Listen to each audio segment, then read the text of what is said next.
Orchard Beach, there's 1,000 people there. Hats down, ass up.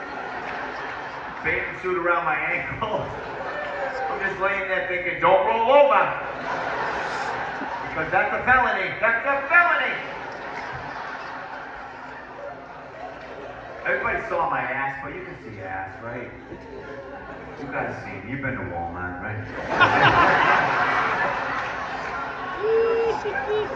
You see a lot of, oh, there's a lot going on over there. I like to get a bag of cookies in a grocery cart. It's like dinner and a show. Walk around.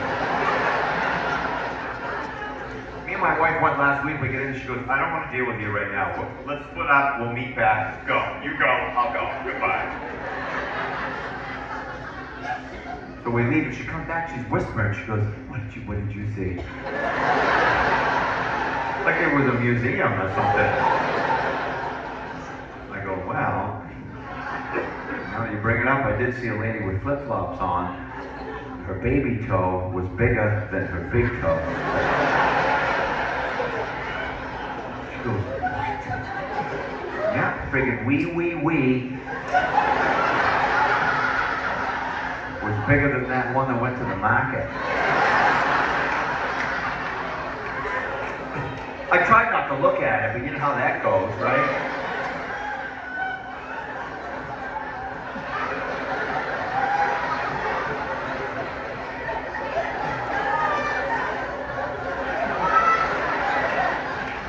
How you go get somebody to verify what you're looking at? Look at that over there. What are you saying over there? I was dropping shit so I can get closer.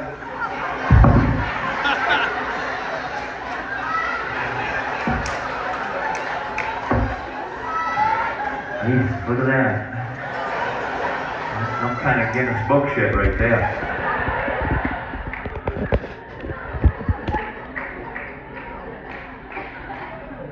What'd you see? She goes, I saw a guy with no ears. I go, oh my God, that's awful. She goes, fuck, he had no ears. Okay, well, why are you whispering?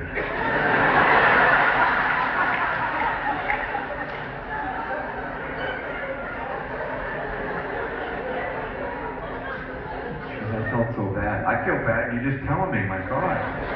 What do you think he was doing here? Oh, shopping? Yeah, but for what? I don't know. Probably not sunglasses.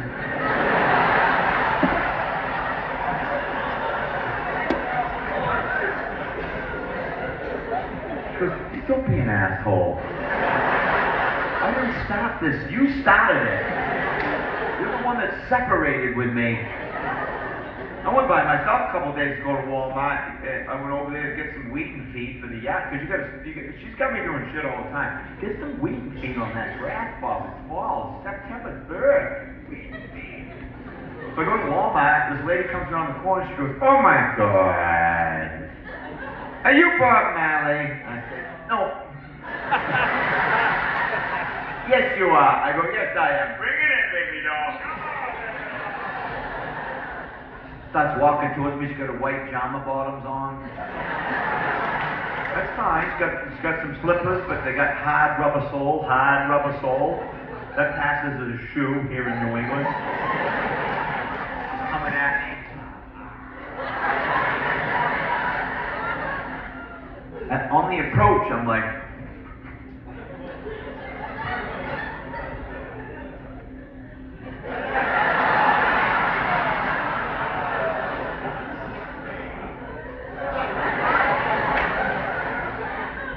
I just go get my friend Trisha. I want to get a picture with him. I was like, oh, bye. She turned around in slow motion. That's when I saw it. She listened to me. I'm not trying to be a dink up here. Yeah, your face was the best. She went. I'm really not. Everybody in this room has either shit their pants or come close to it.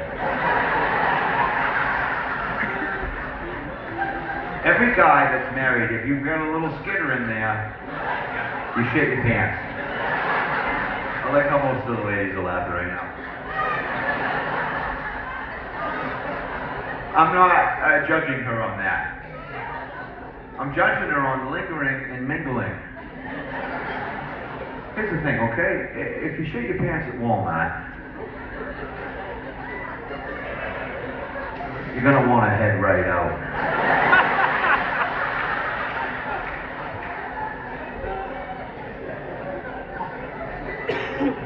Here's how it goes. You ready? Let's go!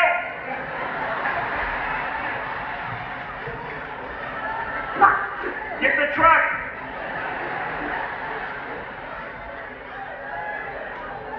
Don't shit your pants and hang out. Look! You shit your pants, Steve? Get the hell out of here. I just want to go look at the coloring books for a second.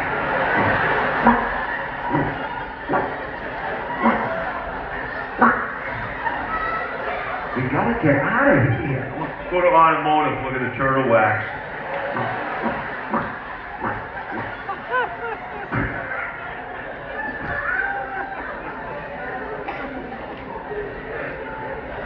Get the hell out of there. Walk around and be like, oh, well, there's the comedian. Let me go talk to him.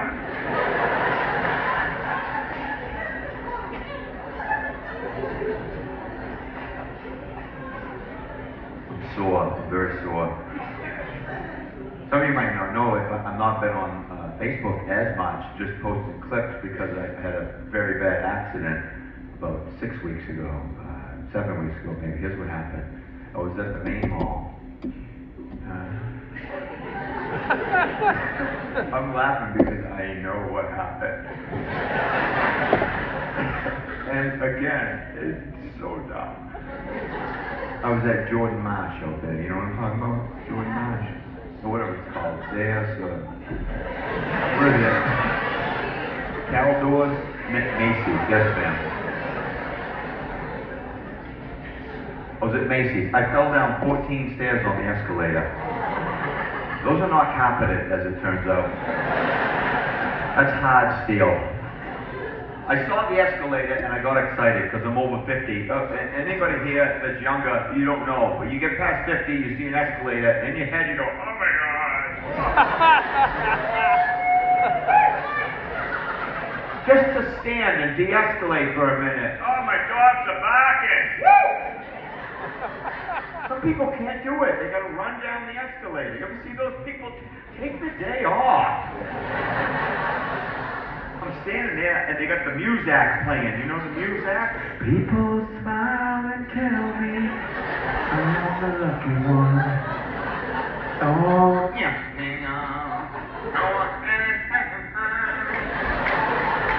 And even though we ain't got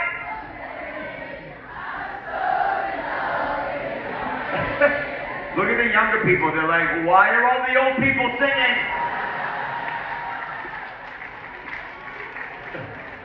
They're singing because they love that song. A song that they clearly do not know the second verse to.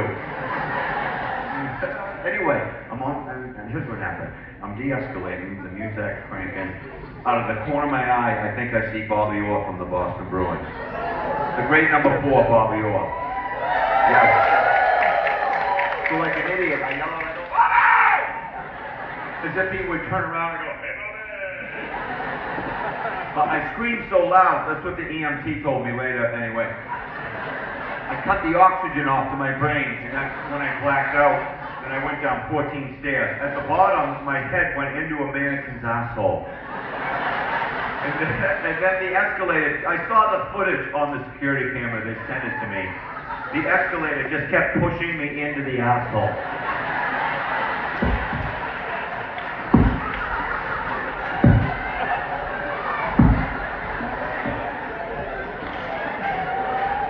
Charisse from makeup come over.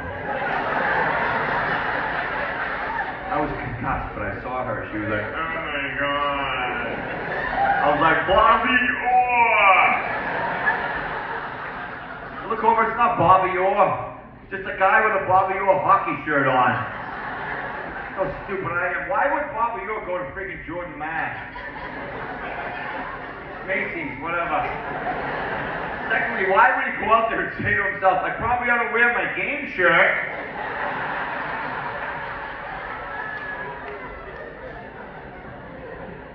I had to call my wife, the makeup counter. My wife is awesome, but she's done with me at this point. We have caller ID. They put her on speaker. She knew right away. She goes, okay, what do you do now? And we have Robin out here, and he fell down 14 stairs on the escalator. Yeah, give him a snack. Tell him I'll be right out.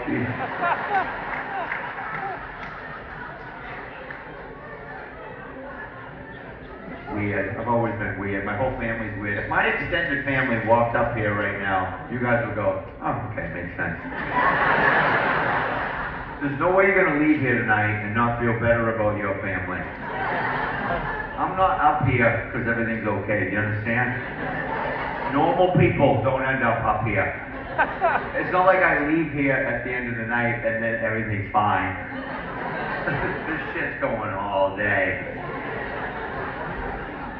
In April, we went on a Marley family reunion cruise on Royal Caribbean. 40 Marleys on a ship. It was a complete shit show. 40 of us on this, oh my God, my cousin Wayne went with us. My cousin Wayne, if you don't know him, he's from Westbrook, Maine. I'll give you the stats on him. He's 5'4", 372. Not a fan of salad. Sweats in a resting position. Eats a Charleston chew while on the shitter. Now, how do I know that? Because he lives in a double wide, and I went over there about a year ago, opened up the door, and sucked all the air out of the camper, and popped open the toilet door, and he was sitting on the shitter with a Charleston chew in his hand. And for the younger people that are here, that's an 18-inch candy bar. That's not a fun-sized Snicker that you pile down. That's an hour-and-a-half project. I go, Wayne, are you eating a Charleston chew on the shitter? Yes, I am, Bob. I go, why? It passes the time. Anyway, he made us bright orange, construction cone orange reunion t-shirts, Marley family reunion. I go, what are these for, Wayne? Everybody's going to wear that t-shirt all 5 days and all 5 nights on the ship. Whole family's wearing them, Bob. That's how we know how to find each other at all times. And in my head, I'm like, first thing I'm not doing is wearing that shirt. I love my family, but I don't want them finding me. And I don't want anybody to know I'm with that group. My sister was with us, top Irish girl, doesn't mind a few starters in the morning. 12 or 14 natty lights to grease the skids a little bit. Right now, some of you are going, that's so sad. We don't have anybody like that in our family. Yes, you do. And if you don't know who it is, it's you.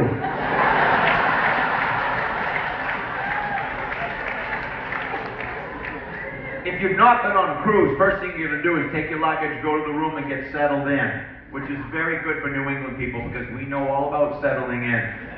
Many married couple in this room over the age of 50 love to settle in. They talk about settling in every night. They walk from the kitchen to the living room like pioneers headed to another country. You want to head in the living room, get settled in for the night?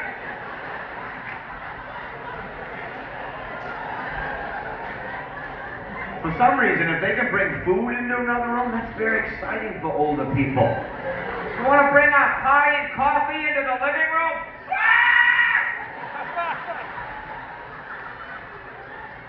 They tell people the next day, Dan and I had pie and coffee in the living room last night. It was wonderful just to be in there with a piece of pie. I felt kind of dirty, but... Anyway, we're in our room settling in. When I say settling in, my wife is putting everything away, and I'm over in the corner sniffing the soaps. The safety announcements come over the thing. Please report to the promenade deck in 5 minutes for bon voyage, wave goodbye, and safety precautions. 5 minutes, promenade, bon voyage.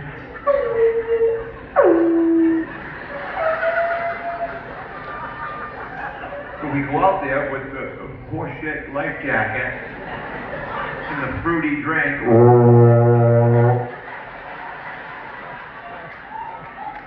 Who are we waving to? None of us know who we're waving to.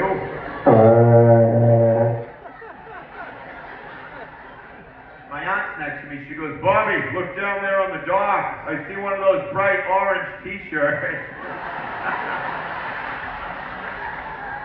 Who the hell's that? Oh, it's either Nana, because she's 95 and she wanders off, or it's my sister. And it was my sister. She did not go to the room and get settled in. She went to the bar and got settled in. Kicked off the ship in 48 minutes. They told us 3 days later that's a Royal Caribbean record. We've never had anybody kicked off before departure. Who kicked her off? The captain. The captain. How shit-faced do you have to be for the captain of a 7,000-person cruise ship to leave the bridge upon departure? Do you know how busy he is at that moment? Bring up the flux capacitors. Lower down the Johnson and Wales. And the first mate probably came in, Captain Scuttleworth. You must come now, sire. There's a bit of a dust-up in the lounge. Not now, pickle dings. I have no time.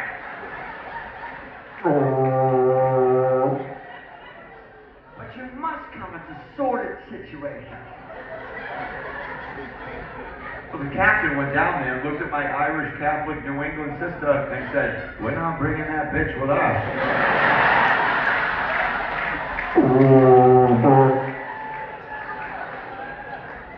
All my aunts were crying, oh my God, this is awful. I'm like, is it though? Anybody out there that has someone in your family like that, is it really that awful? I said, listen, there's two ways to rip a Band-Aid off. We did it like that. We ripped that bloody Band-Aid off and we left it on the dock. We'll have a great week without it. But we could have done it slowly, Monday, Tuesday, Wednesday, Thursday. But trust me, when I tell you the helicopter would have come by Wednesday.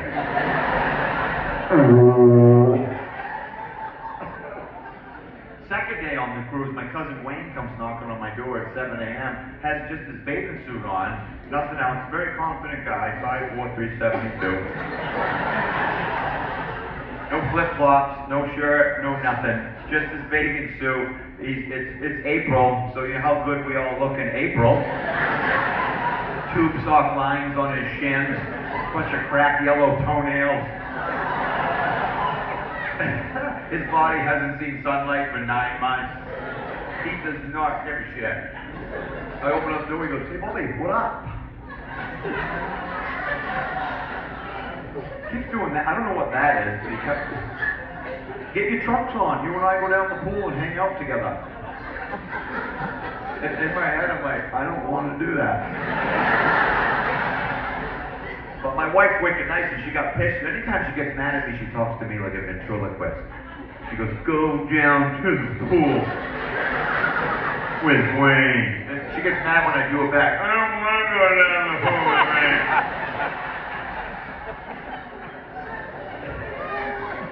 Typical New England guy, wicked friendly, right? We're walking down, he's talking to everybody. We're on the ship for 4 days. Shut your pie hole and move on. Everybody sees, what's up, guys? Good to see you, bud. How you doing? Jesus, what's up? Wayne from Maine. I'm like, Wayne, do you know any of these people? No, but I'm hoping to. Hope making a lot of friends. Just shut it down, Wayne. This older guy comes towards us. He's in unbelievable shape. My cousin Wayne goes, holy shit, totally. Jesus, you look pretty good for a guy your age. You mind me asking how old you are? The guy goes, I'm 70. Oh. I hope I look like that when I'm 70. I'm like, well, you don't look like that now. You're 45. What makes you think you're going to be ripped in 25 years? You keep feet in Charleston shoes on the shitter by my math, you're gonna weigh 680. And I'm standing next to him. I don't look any. I got a bathing suit on. I'm a pipe cleaner with man tips. We look like a dysfunctional Laurel and Hardy. We walked by this one lady. She goes, "Look at those guys." I was like, "What? Oh shit, she's talking about us." Okay. We went in April, but mid-January, my wife goes, "Bob, what are you going to wear for a bathing suit on the cruise?" I go, "Geez, I don't know, but it's been keeping me up every night." Okay, you don't have to be an asshole about it. And you're not wearing your Napa Auto Parts bathing suit. I bought a battery at Napa Auto Parts 14 years ago, and they gave me a bathing suit. Oh my God, it's so awesome. All the mesh is ripped out of it. Oh, it ventilates so nice. You know? You're only 42, so you don't know yet, Declan or whatever your name is. Because your nuts haven't dropped yet. They have not. But they will. You'll be walking around 10 years from now going, "What the hell's that?"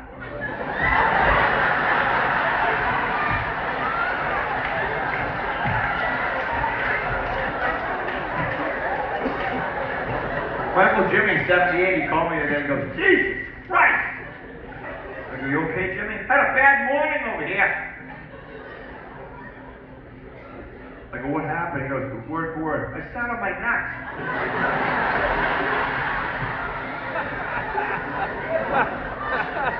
I go to the toilet, I sat on my nuts. This is the next thing out of his mouth. "I knew I was in trouble when they didn't hit the water."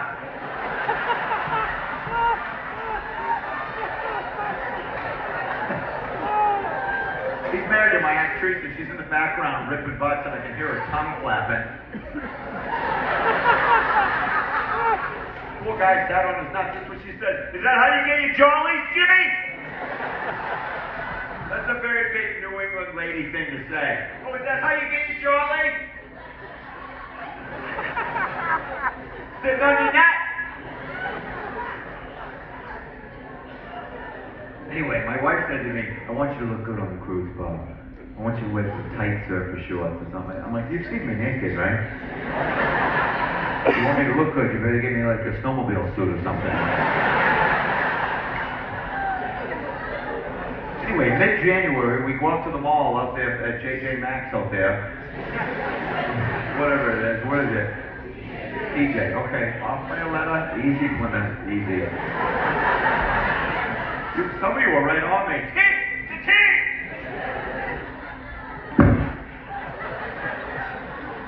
Get the car, warm it up, drive around the rotary. So you guys are right. It is just TJ Maxx, right? You know what I mean. It's the yard sale next to Marshall's. That's what it is. Nobody has ever gone into TJ Maxx with anything specific in mind. This is my wife every time we leave TJ Maxx. "Bob, look at this elephant lamp I got. I got 14 more pillows for the couch that we don't need. And I got this chair shaped like a dildo. What do you think of this chair?" We get in there, we're looking for some tight surfer shorts. The changing room is in the middle of the store, which is always lovely. Not the back, where you have some privacy, like treated like a human. It's in the middle of the store. Above it is a 148,000 watt light bulb. You're in there, you feel like a chicken nugget. It's the worst. Do they want to sell any clothes at all over at TJ Maxx or whatever it is? You can see every pucker on every tit you have. I'm in there. She's throwing me these shorts over the thing. "Come out with just the shorts on, Bud. Don't wear anything else. I want to see how you're going to look, exactly how you're going to look on the cruise." Okay, it's mid-January. You know that, right? 2 weeks after all the biggest holidays of the year. I'm up 14 pounds. Trust me when I tell you, there's not enough exits in the building when I come out. I'm in there. I can't even get the pants past my kneecaps. How do they fit? They don't fit. How do you know that, Bob? Because my nuts are hanging over the top. Come out and let me see them. Well, you're going to see them all right. Wrangle them in, Bob. Wrangle them in? Yeah, come on now. Rolling, rolling, rolling. I finally get the shorts up, and then I cinch them, and then Muffin Top Murphy. Looking in the mirror, I'm like, this is not good. I yelled, I made an announcement that I was coming out. Like I was a bank robber and had a hostage. So they could clear the way. I'm coming out! I don't want any trouble! I walk out, my wife, she's made friends with like 5 ladies. Like she's been out there bragging about me. Oh, wait till Bob comes out. He looks like Lorenzo Lamas. I walk out, she looks at me, this is what she does. She goes, ugh. Alright, listen, for all you single guys that are here, the ones that are smiling and leaning forward with drive, ambition, and will to live. When you get married, it's okay for your wife to make commentary about your body. Do you understand? It's not reciprocal. That shit doesn't go the other way. Do you understand? Shuddy, shuddy. It's not a volley. Shuddy, shuddy. Your wife tries on a bathing suit. Get in the car and burn rubber. Get the hell out of there. There is no good answer to, how's this one look? Get out of there! If my wife tried on a bathing suit and came out, I'd never be like, holy shit! Let's just squeeze your bucket into that piece of nylon. Have a piece of fruit once in a while, huh, Toots? I would never say that.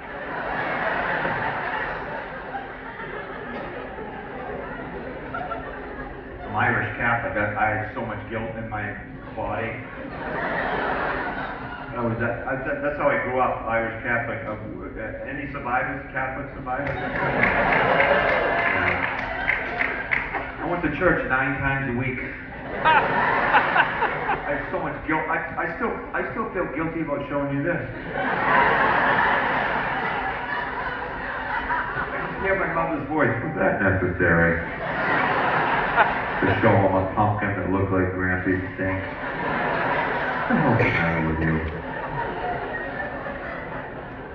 9 times a week I went to church. I never even knew what the guy was saying. Not one. All I ever heard was, I got all the way with everybody clapping on here. Oh yeah, we're here. I'll party by the way.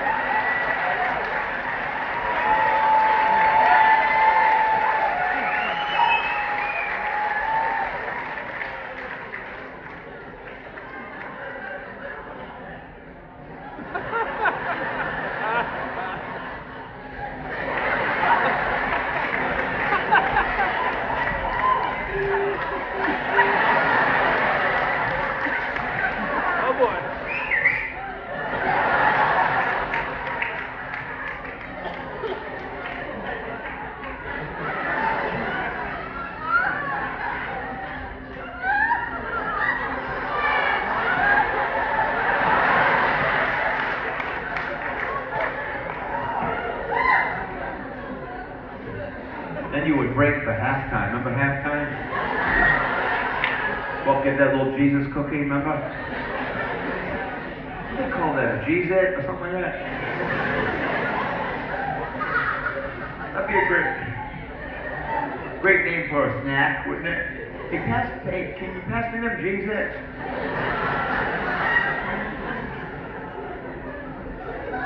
Remember the main priest, the head priest, the one that got the helmet and everything, the popular one? Got the whole gown on, got the real booze and the chalice.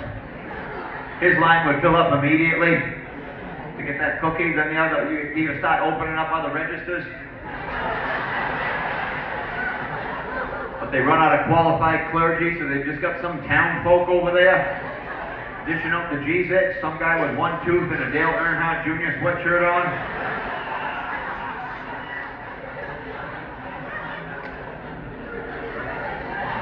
I'm open over here.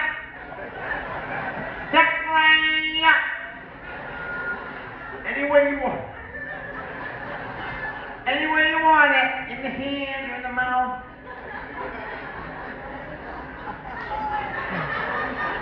Well, you can take it from my mouth with your mouth, so that's fine.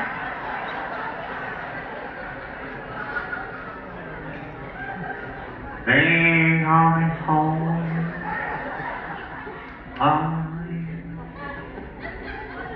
They come get the money. They want the money. They need the money.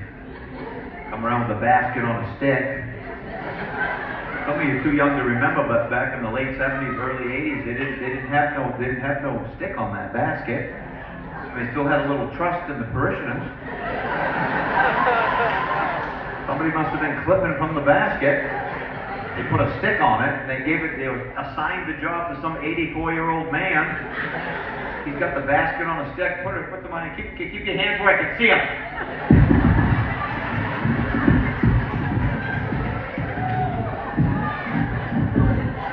Don't make any quick moves. Put the money in here. Come on.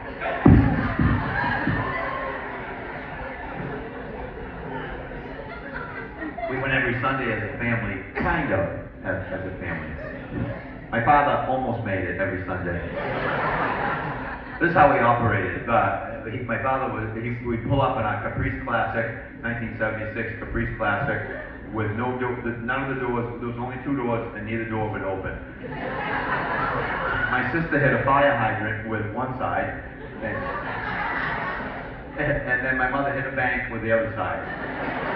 So the doors, and for the people that are younger, you don't know this, but if you grew up in New England and you were poor and you had a car accident, you're like, well, we're not claiming that shit. Well, the insurance will go up. So literally, my mother, and we're climbing in and out of the window for like 2.5 years. Like Bo and Luke Duke from the Dukes of Hazzard. My mother's got a skirt on. Real ladylike. I'm not even shitting you. We'd pull up to the front of the church and my dad would go, I'm going to drop you guys off. I'll go find parking. Find parking? There's a spot right there. Shut up, Bobby. No. My mother would be like, okay, well, see you in there then.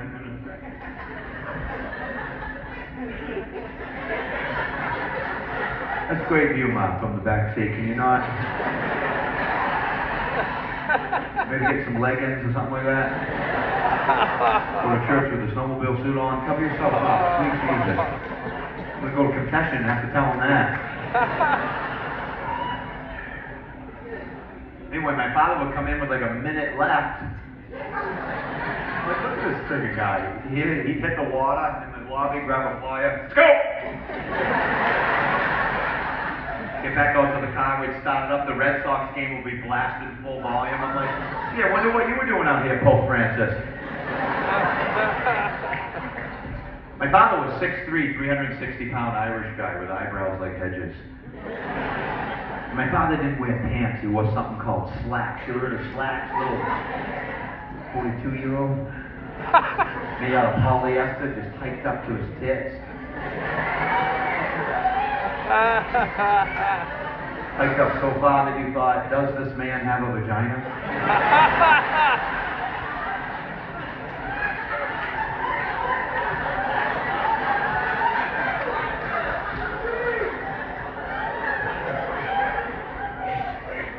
Remember your father chuck a cigarette anywhere? I don't give a shit. It was so refreshing back in the day. That's when men were still men. They just chuck it high. To the back with one finger flick. Nobody told them where to put it out in a little plastic tree in front of Chili's at Applebee's. Suck it hard. Just chuck it 2 feet from an active propane tank. My father wore glasses and they sat right on the brim of his nose, right about here's where they sat, until he got pissed off, which was usually 10 minutes after he woke up. And it was always at me, because if you hadn't guessed, I was a little bit difficult. Put it this way, I'm a full-grown man right now. Look at me right now. And then imagine me at 9 years old. My father was a big guy with hands like grizzly bears. He was always sweaty. He had a wicked temper. When he would come into a room, everybody would kind of go, "Oh, okay, gonna go." For some reason, I would stand right there, and everything my father said, I don't know what would possess me, but I would go.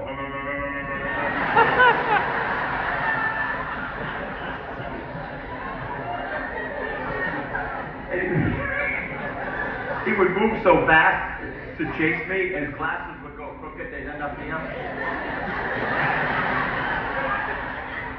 And he would chase me, and he would be yelling at me, "If I get a hold of you, if I get a hold of you."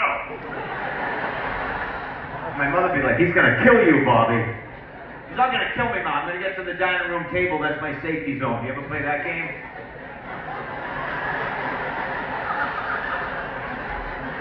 I'm gonna knock your ass into next week. I'm gonna knock your asshole into next week.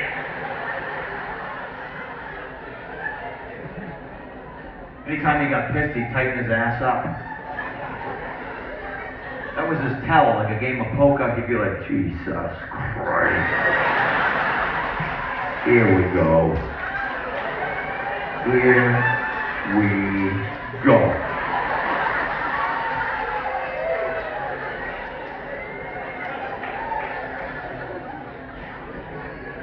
I started working with my father when I was 9 years old.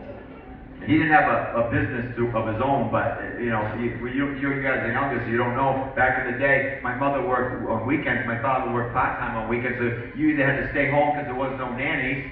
You had to stay home, or you had to go to work with your parents. And obviously, my parents looked at me and said, "Well, he can't stay home because he'll burn the house down." But here's the other thing that was unfortunate. My father's part-time job was at my uncle's funeral home.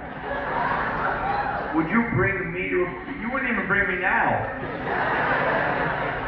9 years old. And because my dad was 6'3", 360 pounds and strong as an ox, I'm not even kidding you, his job was to go when somebody died, we'd go to the house in the hearse, me, my father, my uncle, and my father would pick up the dead bodies, and my uncle would take the family into the living room and pray with them, Irish Catholic.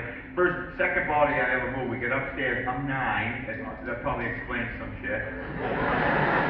I picked this old guy up named Ralph, and I only remember it because I remember the wife going, "Ralph is upstairs." I was like, "Oh, Jesus." I picked the guy up, and I tried to bring him through the door jam, and I hit his head, and he started bleeding, and my father goes, "Jesus Christ." He died of a heart attack, but now it looks like a homicide! What the hell's the matter with you? What's the matter with me? I'm 9! We're supposed to be moving dead bodies around here, psycho! Our parents loved us, but they weren't nice people. Not like now. Holy shit, they're nice now. I'm so happy for all these younger kids. The parents, you know who you are. Every parent in this room is not. This is how you talk to your kids now. "Tell me what's happening." "It's okay, Parker, Austin, Trevor, it's okay." You ever hear this? "You can tell me anything." Is there anybody in this room over 40?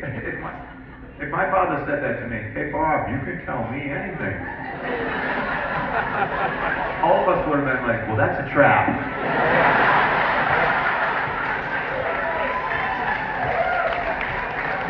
I'm not telling this guy shit.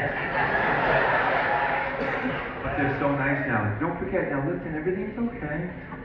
You don't have a problem, we have a problem, okay? It's a family problem, and we're going to work through this together, okay? Did you have any gluten-free gluten? Here, hold me for a second. Kumbaya. I think that's great. We did not have that. This is what we had. Hey, come here for a minute.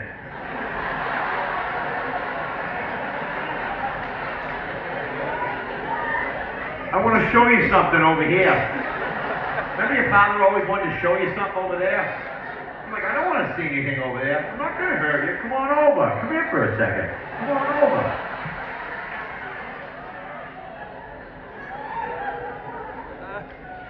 We didn't communicate with our parents back then. There was no cell phones. They didn't give a shit. We left the house. We had so much freedom.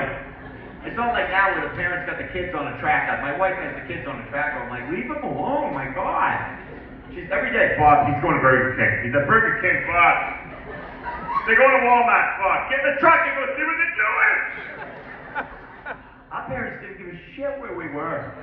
They told us to get out, to go out. This is my father. Go outside and play in traffic. Jesus Christ. We would walk out the door. We had so much freedom, and we raised so much hell. Anybody in this room over 45 years old, you know who you are, and you know what you did. By today's standards, you should still be in prison. Felt so free when we walked out that door. On the wings of love, up where the eagles fly. Come home at 1 o'clock in the morning, your father would be right at the door. Where the hell did you go tonight? And we would lie to him. We'd lie! Because you could. Remember lying? It was freaking awesome. These kids can't lie now. They got phones everywhere. They know where they are. There's cameras on every single corner. 45 cameras in every road area out here. And the other reason, no offense to any of the younger kids that are here, though, the reason why you can't get away with a party or anything else is because you can't stop taking pictures of yourself.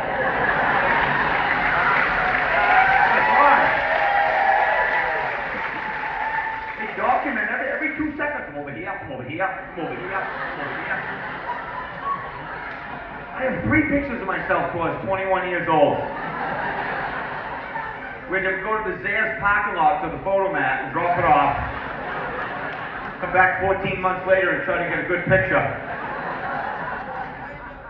These kids can't have a party the way we did. Oh my God, we had so many huge parties in high school. We used to, oh my God, we go nuts. All my friends, I have a lot of cops that are friends of mine, and they tell me, they're dumb, Bob, they're dumb. They're all on social media, we make up fake people, we sign up because they want friends, and every Saturday night we're like, okay, the party's over at Chucky Brown's house, let's go. We would have cake parties, literally behind Nissan's Bakery in Portland, Maine, with 700 kids. And you knew who knew about it? Nobody! We would lie. We'd lie on the way out the door. Where the hell are you going tonight? I'm sleeping at my friend Mike's house. And my friend Mike would say, I'm sleeping at Bob's house. And I kid you not, we would drive to Montreal. 16 years old. Because you could drink in Montreal. We would just drive right up. I don't know why I did that, but we would drive. Come home the next morning. Where the hell were you last night? Well, we definitely didn't drive 14 hours round trip to another country. Get completely shit-faced and go to 14 titty bars.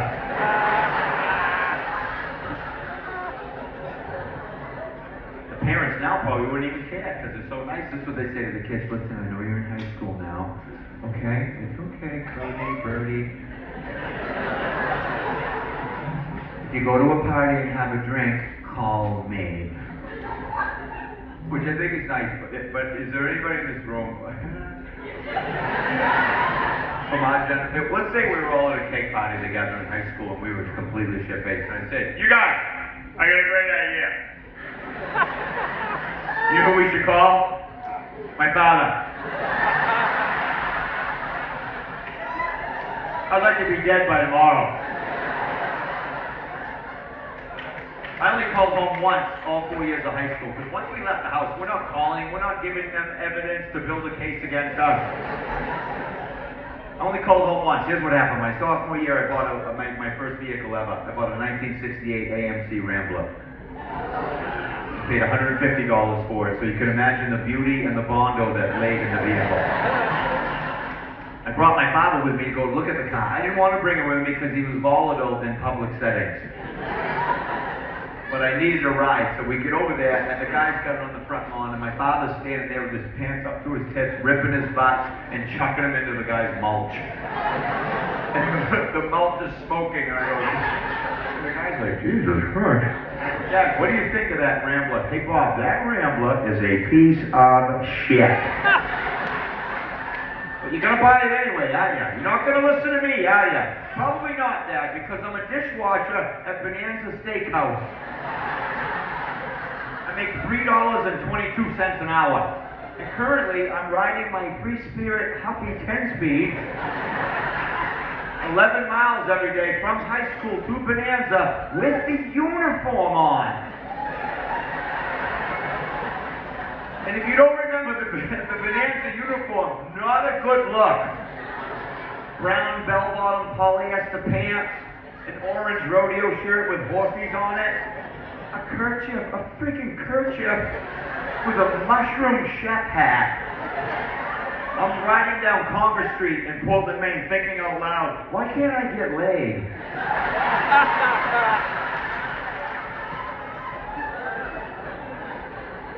Anyway, I buy the car. 2 weeks later, as promised, it breaks down. Now I gotta call home. You gotta call home because there's no AAA, there was no Uber, there was none of that horse shit. You have to call home. And back in the day when the phone rang, everybody answered the phone. There was no telemarketers, no scam artists, and people were generally excited to answer the phone. Remember when the phone would ring? Oh goodness, someone's calling. My father was right on it. What the hell's going on?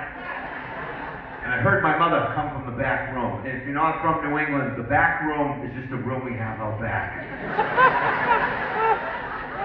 She probably had her mama nightie on, the one she's washed too many times, completely see-through at this point. She's probably doing the side thumb titty itch. You girls know who you are. You'll do it tonight when you get home. Flip your nightie on and go, that was fun. We had fun over there. A lot of rotaries, but it was fun. My mother came from the back room, and everybody always wanted to know who was on the phone. Who's on the phone? Who is it? Who's on the phone? My father was like, Jesus Christ. Give me a second, Masha. He goes, hello. I go, Dad, it's me. It's Bobby. Holy shit, Bobby. Oh my God. He's in prison. I know it. I can feel it. I've been waiting for this call.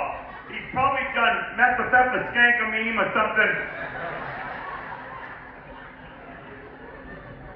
What the hell's going on? I go, Dad, my car won't start. I swear to God, I could hear his asshole shut over the phone. I knew it. I knew it. I knew it. What's it doing? You ever play the car game with your father on the phone? Like he was part of Mario Andretti's pit crew? And he could analyze the ailment of a vehicle over a telephone call? What's it doing? Because I'm a wide ass, I'm like, it's not doing anything, Dad. It won't stop. Jesus Christ, when I see you, I am going to hit you so hard that I'm going to chip a tooth on your license picture. What kind of noise is it making? You ever play the noise game with your father? Two assholes on each end of the phone doing Hanna-Barbera sound effects? Dad, that's what it sounds like. Are you sure it's not? No, Dad, it's. Are you positive it's not? But now I got him teed up where I want. I go, Dad, that's what it sounds. Give it to me. Give it to me. What's it sound like? Dad, that's what it's. Meow. Jesus Christ, I'm gonna hit you so hard. When you wake up, your clothes are gonna be out of style. What did he say? What did he say, Glove? What did he say? What did he say? He's meowing like a cat, Masha. Something wrong with him. There is something wrong with him. I don't know where he gets it from. We've got to get him placed in a good home.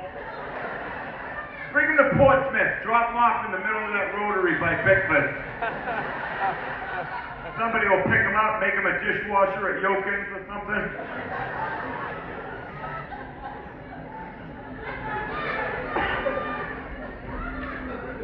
My parents were insane. We were dirt poor, no money. I went to summer camp one summer, and I wasn't invited back. It was a full week, but my parents wrote a check for $45 and it bounced. So they had to come and get me 3 days in. It was awful. All the kids in my cabin are like, where you going, Bobby? I'm like, I gotta be moving on, boys.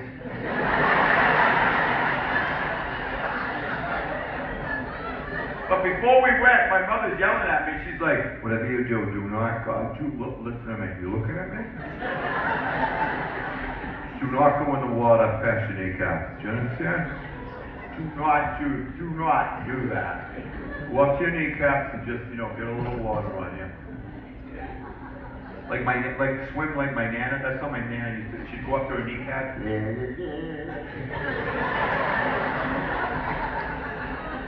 This is my favorite nana move.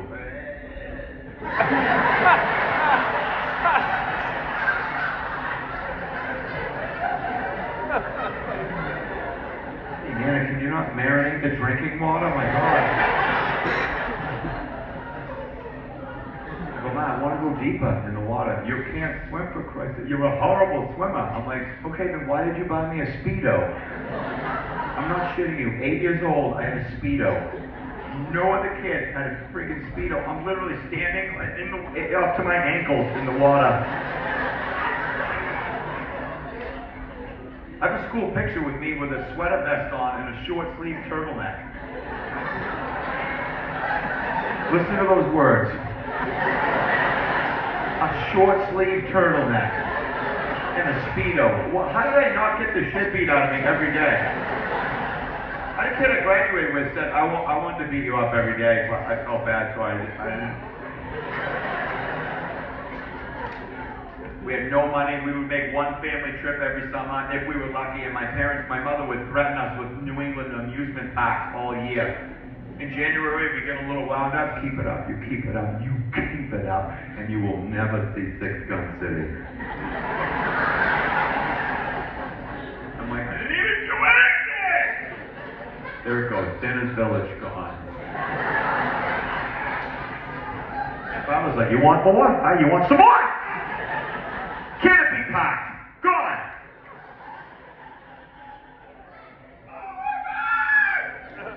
Funtown USA. Gone. Aquabogging. You keep it up, Bobby. You will not even see Sturbridge Village. You will never see a pilgrim. 148-degree weather.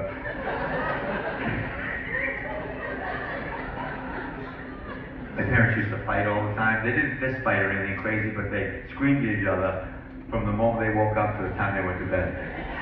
And I thought it was normal. Most everyone in this room, you know who you are. If you grow up pretty normal, you're pretty lucky, because a lot of people in New England were wound up pretty hard. People don't fight like that anymore. So how long have you folks been together? Beautiful couple, right here. How many years now? 30 years, right? Do you scream at each other all day? No. Did your parents fight at all, sir? Can I ask? A little bit, right. But you're smart, so you learned, right? That's what happens. That's how it works. Every guy in this room has been married more than 20 years. There's a reason why. Because you keep your mouth shut. You do whatever she says, and you pray that you die first. Like, sir, you want to die first, right? My wife talks about me going first all the time. Well, he's going to die first. I am? You'll die first. How long have you guys been together? Yeah. 45. See, he doesn't even know where he is. He didn't even know he was coming to this tonight. He got out of the shower and there was some clothes on the bed. Oh, shit. Yeah, looks like we're going someplace. I'd like to ask her where, but I'm sure she's already told me 12 times.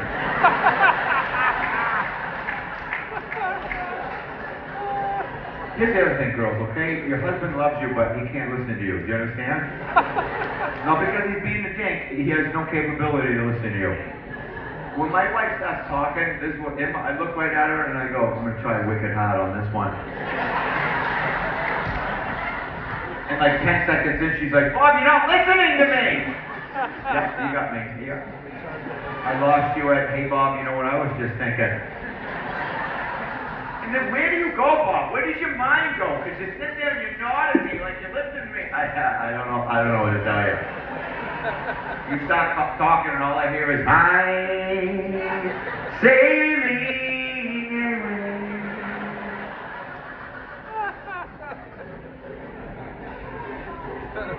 Sometimes my parents would fight about my dad's socks. They fight about anything. He'd come around the corner, where the hell are my socks? Anyway, oh, Jesus, there we go. Word for word. If they were up your asshole, you'd know it. By the way, if you're visiting us and you're not from New England, if you've lost something while you're here, it's probably up your asshole. All of New England is infatuated with the asshole. I've been to every state many, many times in 26 different countries, and I will tell you that nobody talks about the asshole more than people from New England. They tell you what they're going to do with it. I'm going to stick it up your ass and shove it up your ass. That guy's an asshole. He's half-assed. They start bringing landscaping items into it. I'm going to pound sand up your ass. I was in Boston traffic last week. This guy goes, take that pickup truck you're driving. I'm going to shove it up your ass. What's my favorite part? Sideways. Sideways? I took him to task on that. I think a regular Chevy bumper to bumper up the pot locker would drive the message home. No need to do a U-turn once you get up there. All right, listen, I hope we made you laugh tonight. Thanks for coming out. Love you guys.